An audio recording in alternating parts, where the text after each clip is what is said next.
In this 2-day program, we will be exposed in the different facets of compensation and benefits and how we can best utilize them to make sure that we achieve internal equity, market competitiveness, affordability, and alignment to our business strategies and ambitions. This course is for HR professionals who would like to gain better insights on how rewards and remuneration can be effective and yet affordable.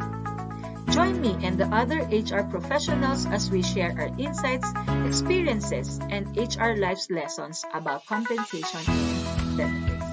I am Vivian Cruz, your global training partner for Certificate in Compensation and Benefits program.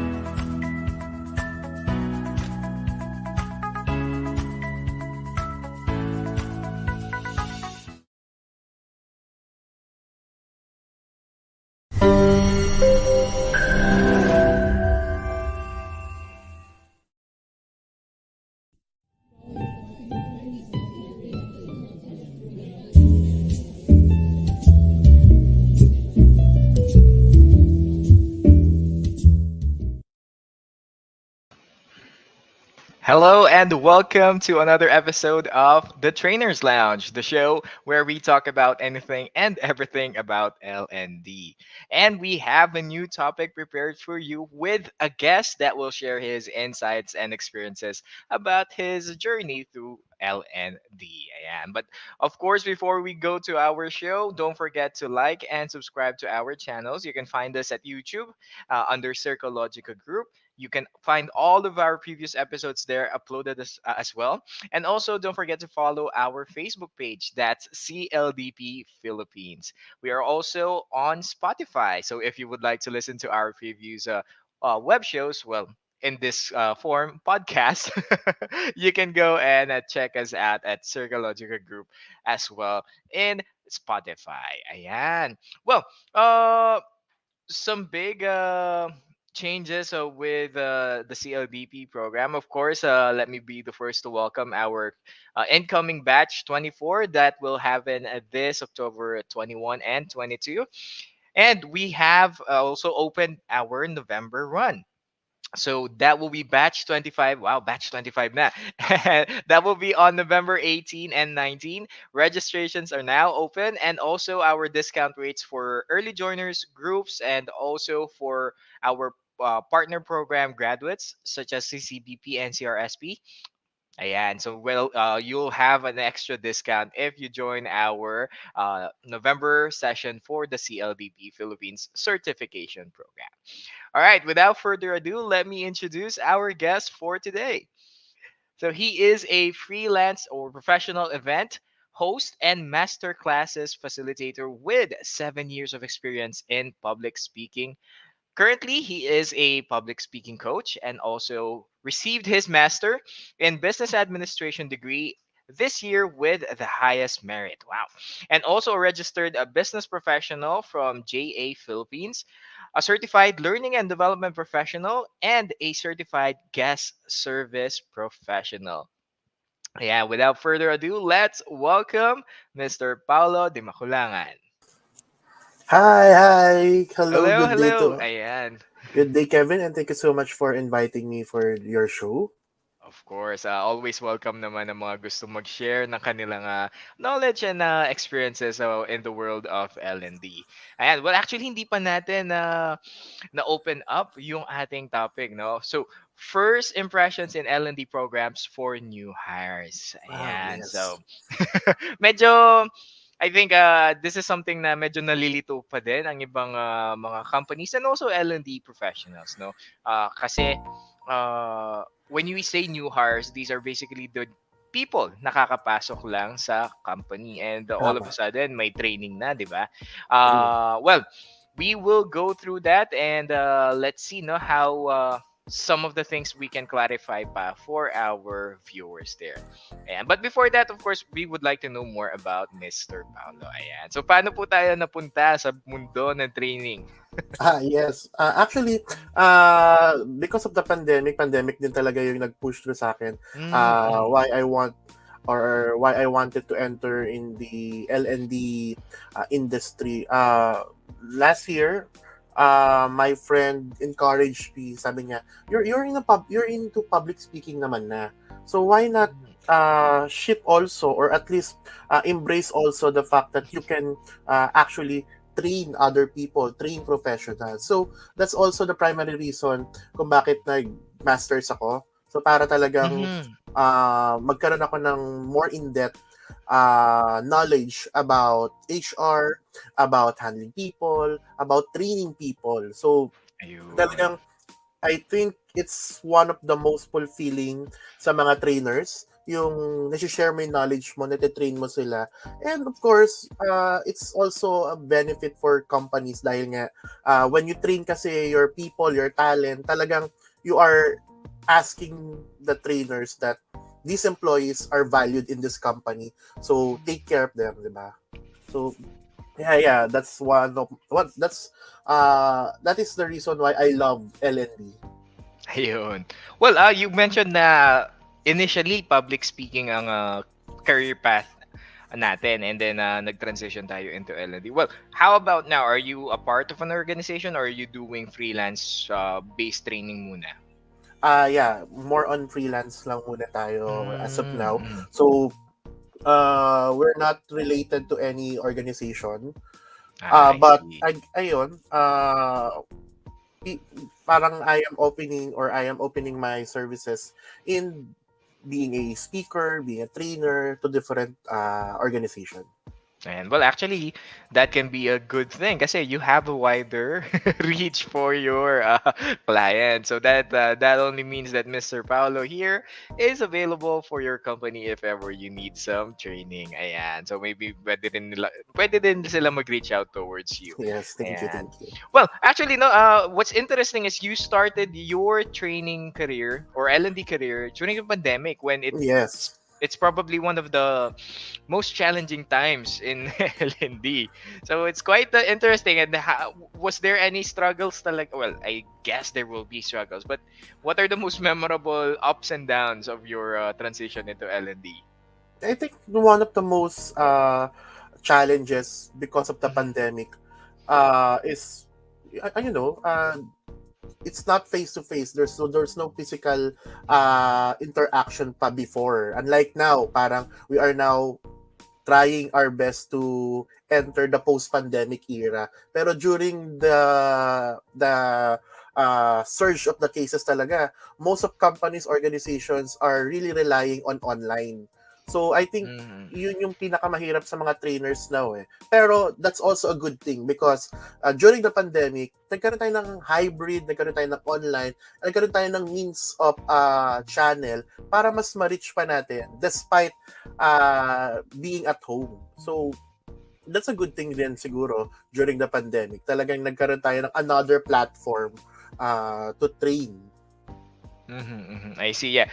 Well, it was a challenge, but then it opened up new opportunities. Ika nga. That's right. So, ayan. So, I'm glad naman na kahit na may challenges is na-enjoy mo pa rin naman yung transition into L&D. Ayan. Well, speaking of L&D or transition, ayan. Our topic is for new hires or yung transition nila or into becoming employees of a certain company or a new company rather.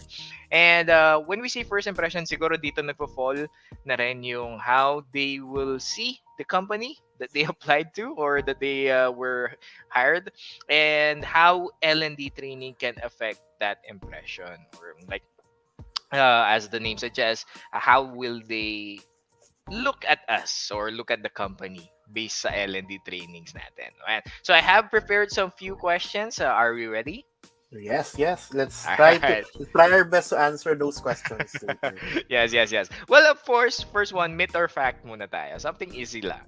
Yan. So, training is not applicable for new hires. Of course, for me that's a myth because Mhm. training will always be present pagpasok pa lang ng employee or ng talent natin sa company. So, it is already expected from a company na meron Mhm. kagad tayong training because tulad nga na sinabi natin, there's a transition there's a transition happening in the organization, and one of the good transition that we will be experiencing when we enter an organization or a company is that we are not yet familiar to to ano bang gagawin natin, what will be our responsibilities or job sa company, into gaining those knowledge and being informed. That's very important.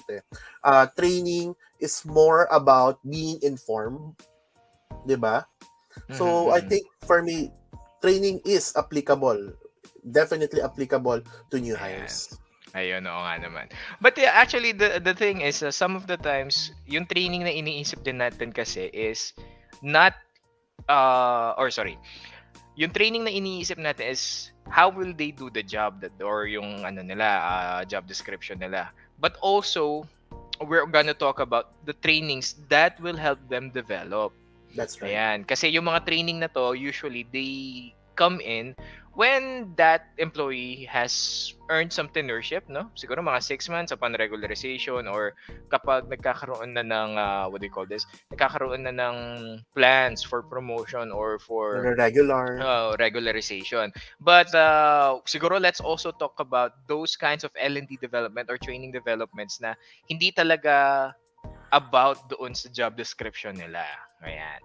So yeah, Tama. some of most commonly yung training na nangyayari kasi is about their task. Ayan, right? So if this is BPO, their training na expect nila is how to process the call, how to process the customer inquiry, things like that. But today we're also going to talk about yung mga communications training, ayan, personality training, things like that. That will help the employee grow um, further than what they're expected to do in the company. Ayan. So, a next question din natin is, when it comes to tenured, ayan, ayoko naman sabihin matagal na or mga matatanda sa company. Let's say tenured. Mga respect For, natin sa mga old. Oo. When we say training, is it commonplace talaga na yung L&D trainings or development binibigay na lang sa mga tenured employees pa lang? Ayan. Are you trying to say that they should be the one training, or Ay, no, they no, should no, be no. the Sorry. one Yes, yes, being yes. trained?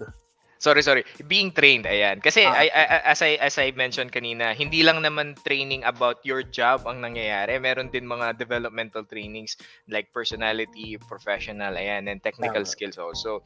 So, is it commonplace na yung mga ganitong developmental training binibigay lang sa mga tenured? Oh, okay. Actually, for new hires kasi, we have the onboarding, we have the new hire orientation, which has already expected na talaga for new hires. Pero yun nga, yung sinasabi natin, is it only exclusive for tenured employees? Actually, no. Dapat talaga, we are also, companies or organization also invest trainings for new hires, tulad nga ng personality development. I've seen some companies doing that, pero they are not focused. They are not focused, or they are not really giving more resources for that training. Pero when it comes with tenured employees kasi, tenured employees are already expected to be loyal, to be the people na magstay talaga on your organization. Pero for new hires, what we are trying to establish kasi here for new hires are, alam mo yon, how are we going to provide an LLD program or training program to the new hires na hindi sila parang hindi sila on a couple of months magre-resign.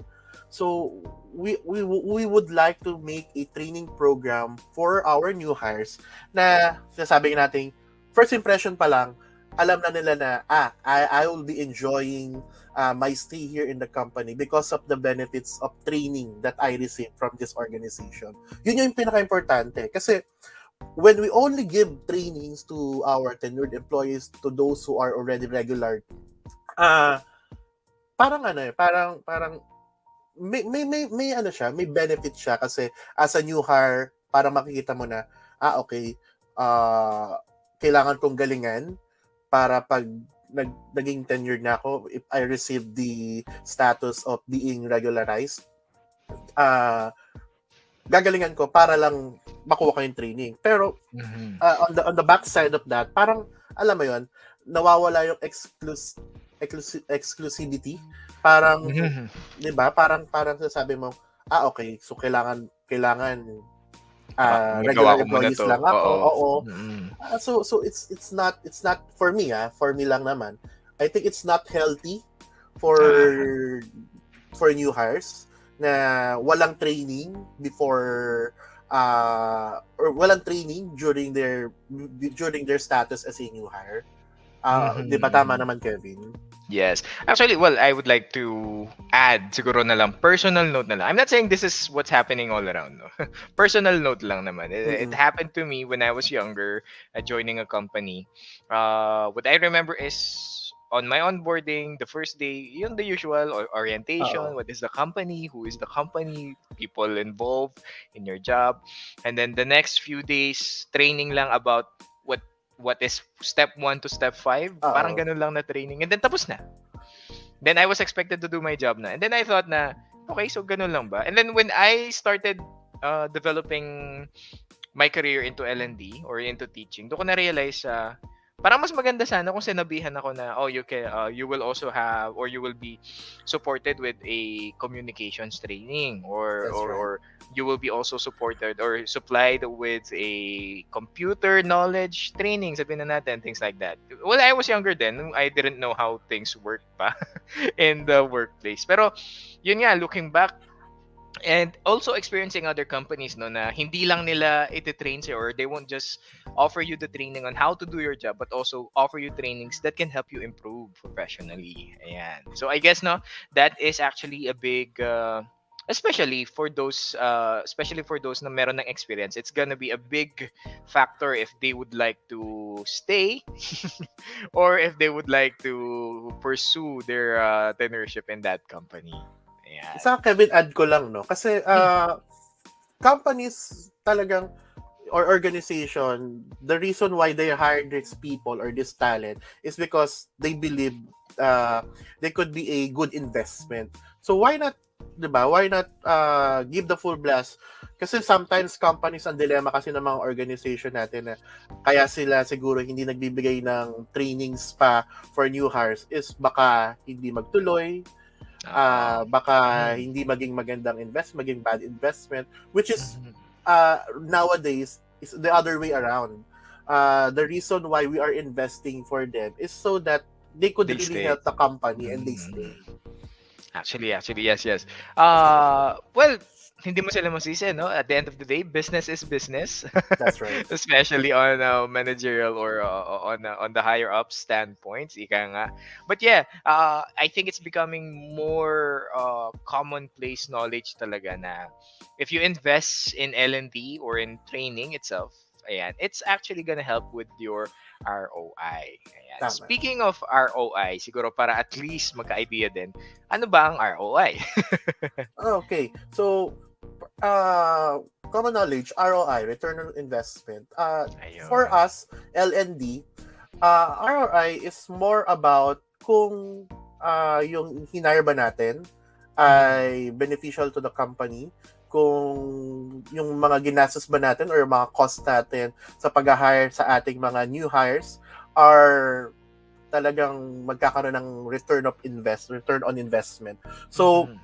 that's one of also of the pinakakailangan ng mga L&D professionals is to take a look on the ROI.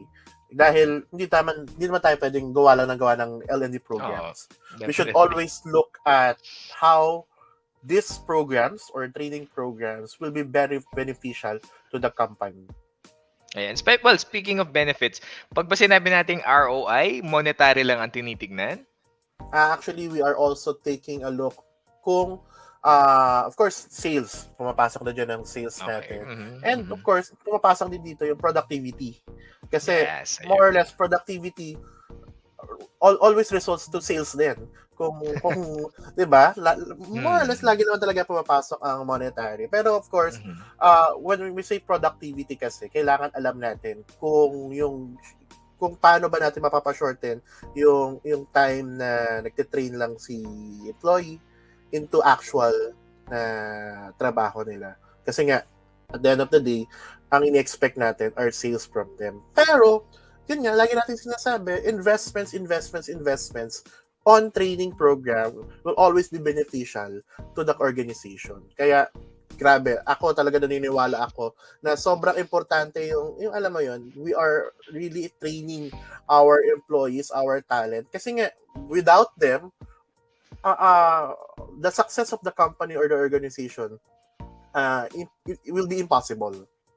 Yes, definitely. Well, siguro let's say na lang na ROI at the end of the day will boil down to monetary, but the things that will affect that monetary change, yun yung mga pwede nating makita and pwede nating i-measure, di ba? Like you Tama. said, efficiency, siguro, ayan, makikita mo that your workers or your employees will do their uh, task more efficiently, time-bounded man yan, or quality-bounded ang minemeasure, but things like that. So yeah, let's say ROI will boil down to monetary, but hindi lang naman kasi yun yung tinitignan natin. Ayun. But you mentioned the training's impression for our new hires. How does it correlate with ROI? Okay. So, for new hires, yun nga yung lagi natin sinasabi kanina pa, na Mhm. we are trying our best, or we are making sure that the organization really made a good decision in hiring those people, because at the end of the day, pag hindi sila satisfied, uh, I believe maraming mga new hires ang, alam mo yon, hindi nagtutuloy sa company, hindi Mhm. nagtutuloy sa organization, resulting to a bad investment. So alam naman natin na napakagastos mag-hire, napakagastos na kumuha ng tao, because the hiring process, as much as possible, pinapaikli nga natin yan eh.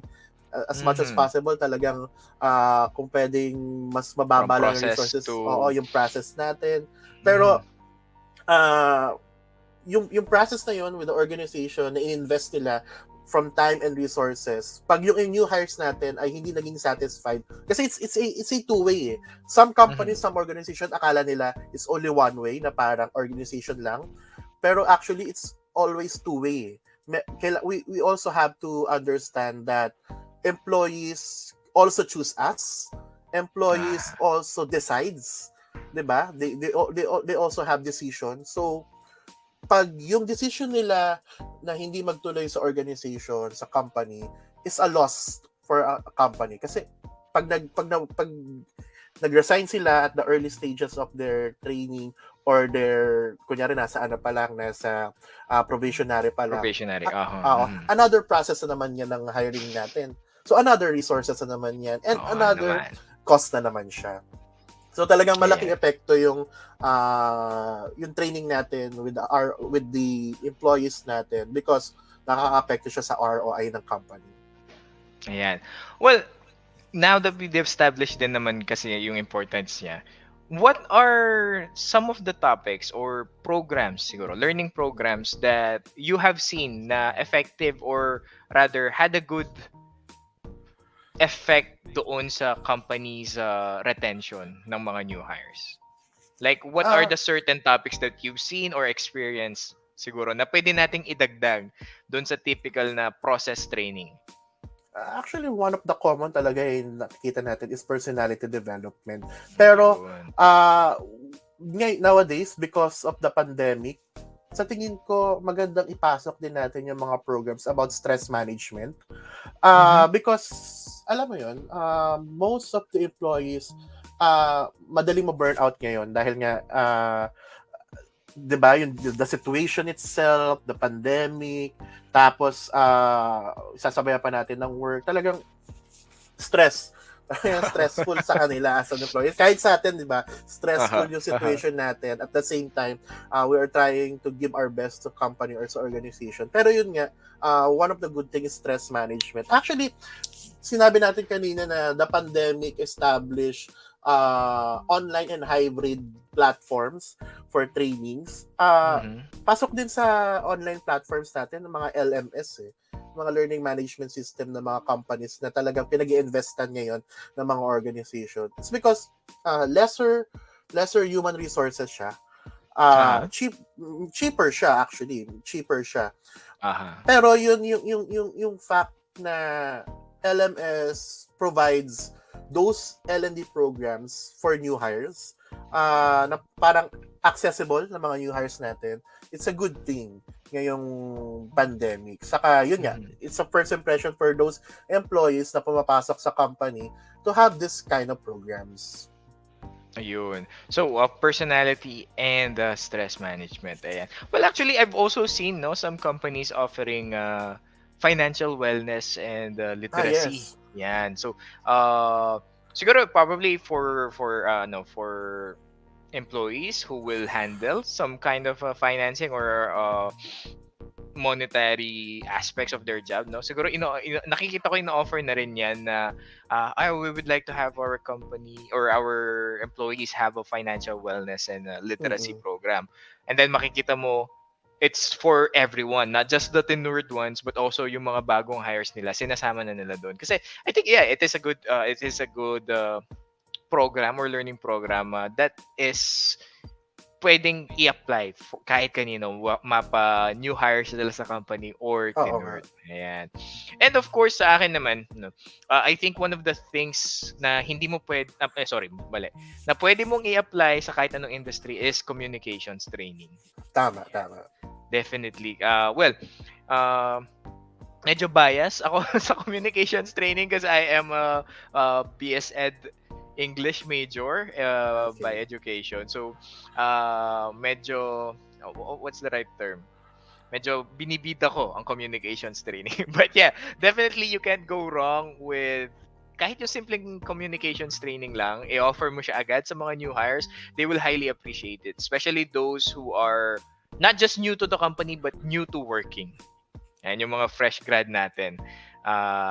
Sometimes hindi sila nagkakaroon ng chance to develop their communications in school or in college, but yeah, once you show them that we value you, we want you to be equipped with the right set of tools. Ayan. So I think that this will leave na okay, so sa company na to inaalagaan kami or binibigyan kami opportunities to learn. Ayan, 'di ba?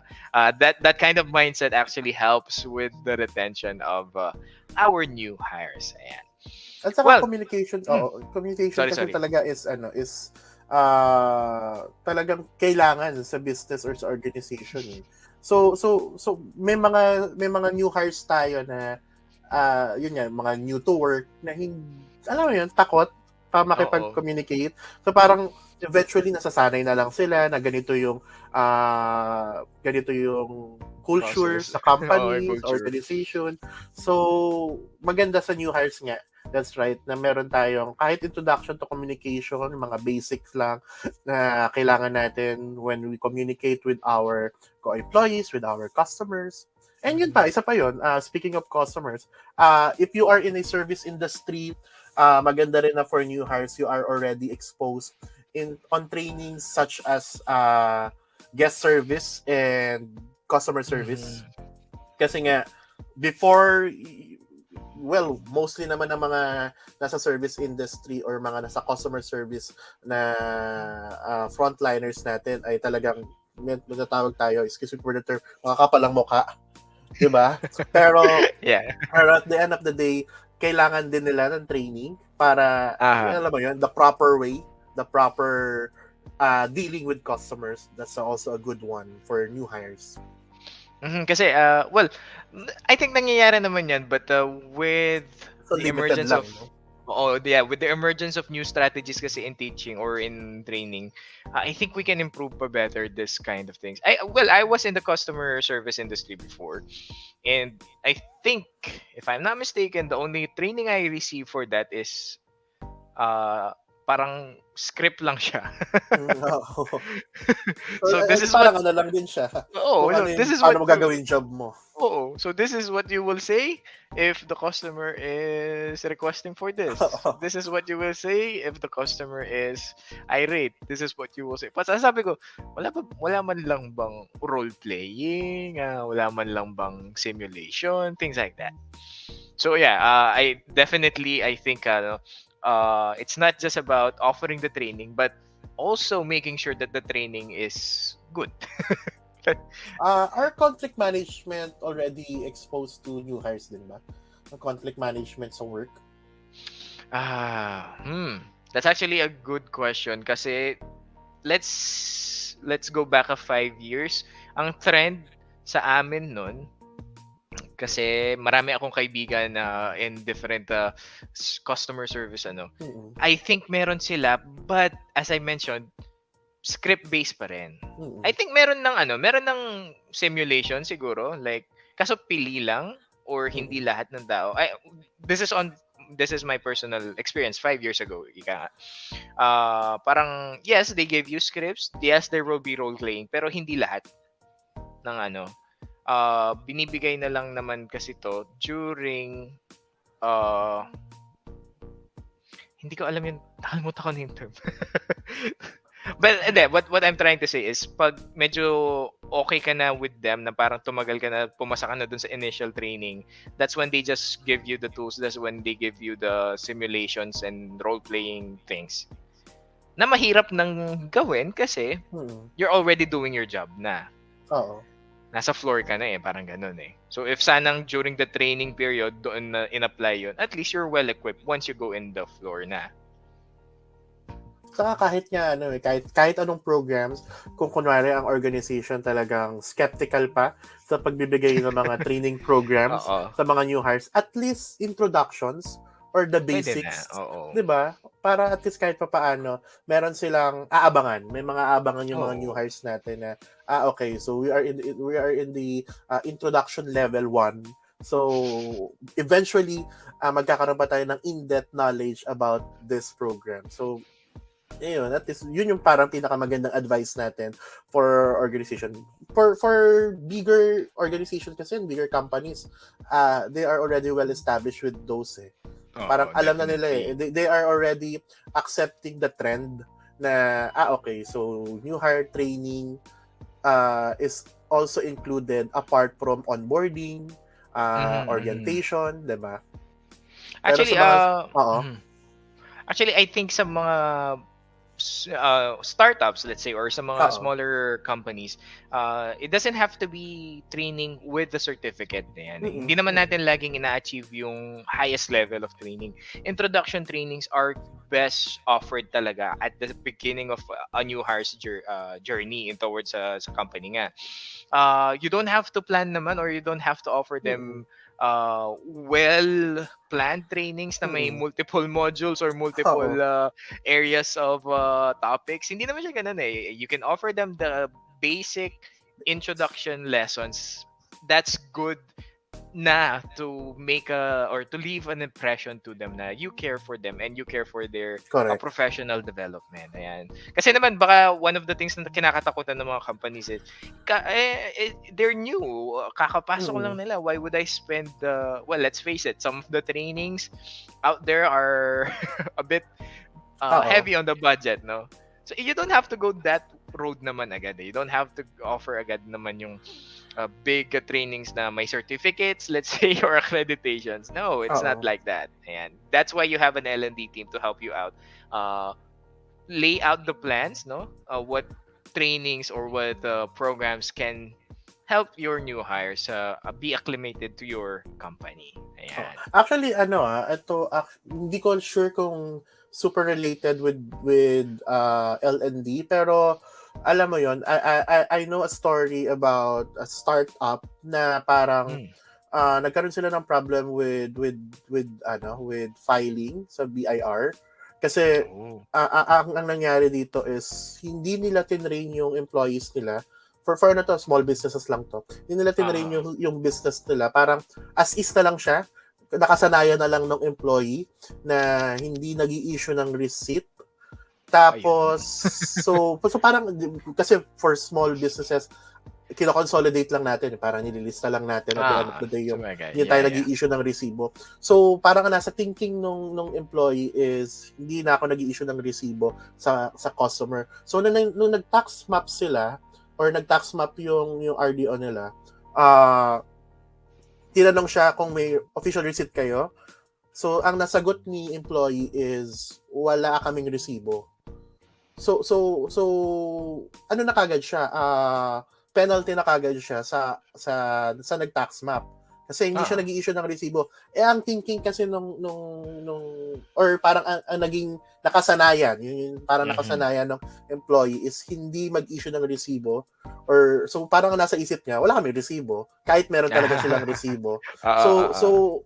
parang doon pa lang for startups, yung training sa umpisa, it's important kasi mahirap na pag nakasanayan ng employee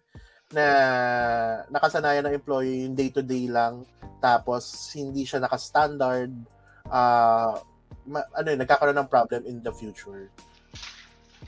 I see. All right. Well, one of the things naman din kasi na gusto nating talagang maibigay sa mga employees is a well-versed and a holistic, ayun, that's the word I was looking for, a holistic approach or plan for their development. Now, with L&D teams, sometimes it can be difficult talaga to create an holistic development plan. Now, siguro my last question na lang din, who can help the L&D team? Ayan, kanino tayo pwedeng mag-reach out to create new hire training programs that will leave a good impression to them? Okay. So first, for hiring team kasi, talaga ang tinatanong ng hiring team, ano bang kailangan ng company? So sino tinatanungan nila? The managers and the head officers. So at the same time, sa mga training programs tayo L&D,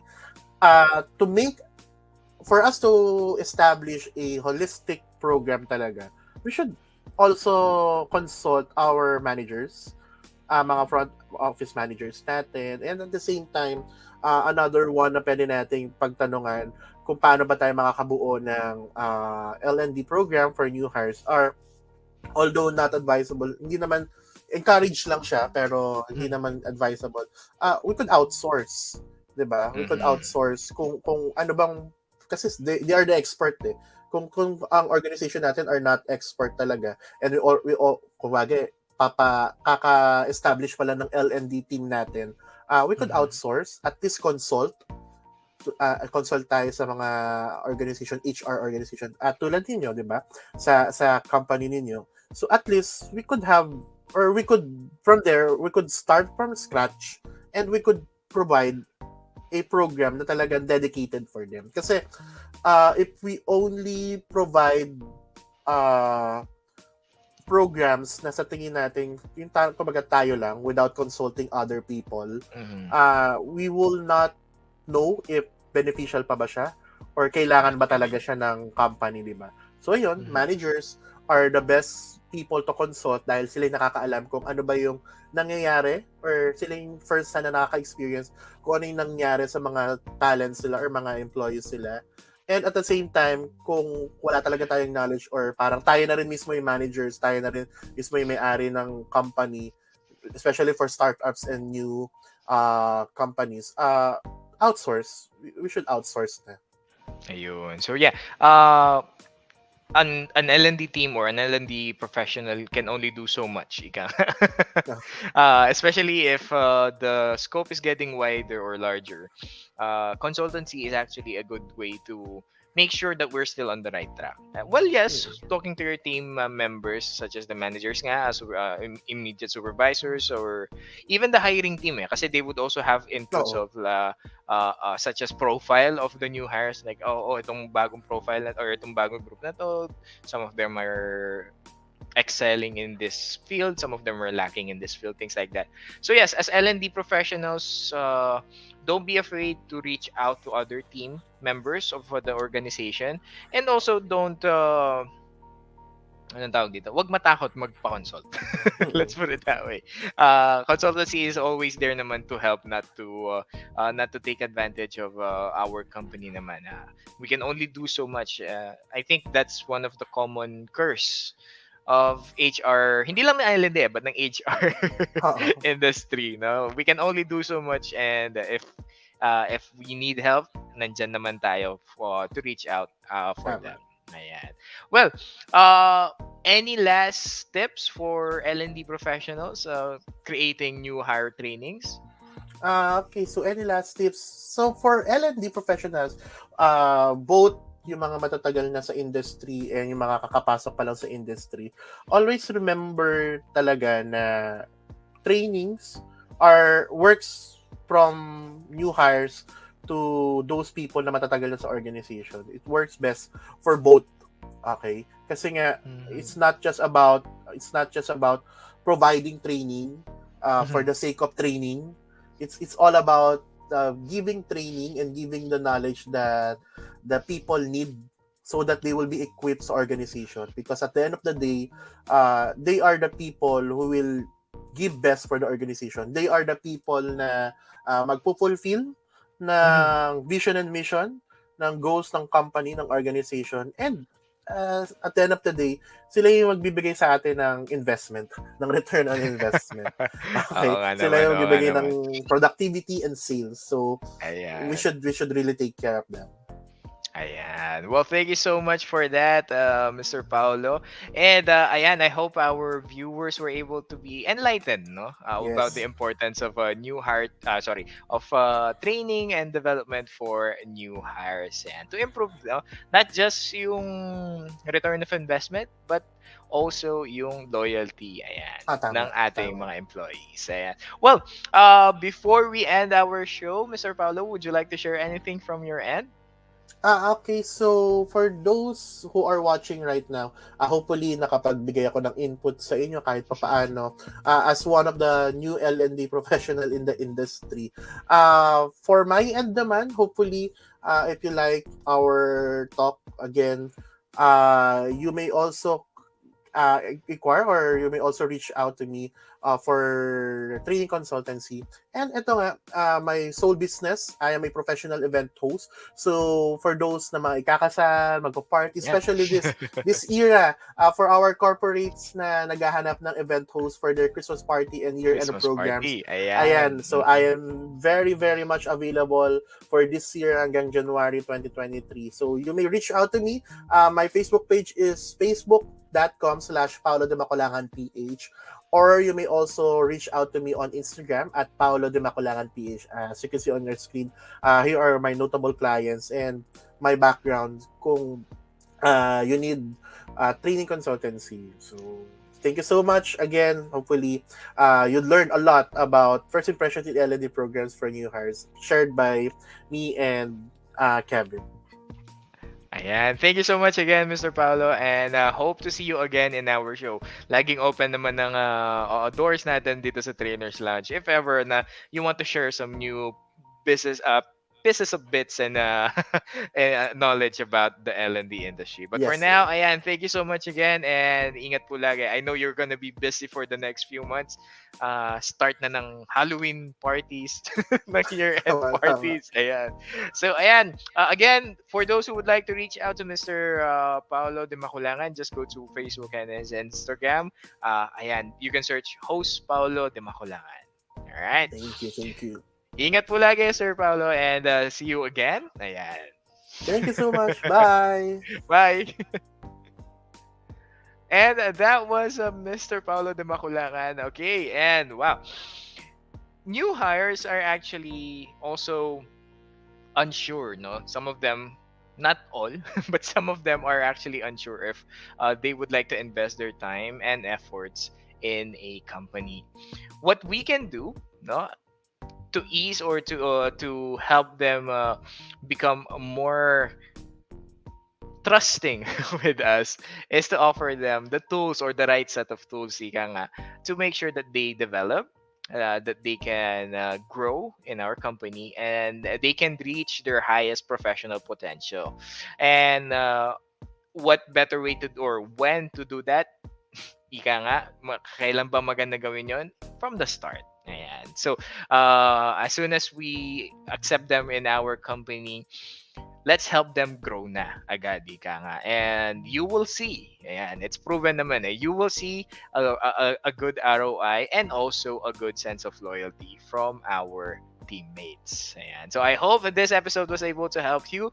For more topics and for more shows about anything and everything about L&D, tune into the Trainers Lounge only here at CLDP Philippines. Again, you can watch our previous episodes on Facebook, YouTube, and you can also listen to us on Spotify. So see you next time. This has been Kevin, and bye for now.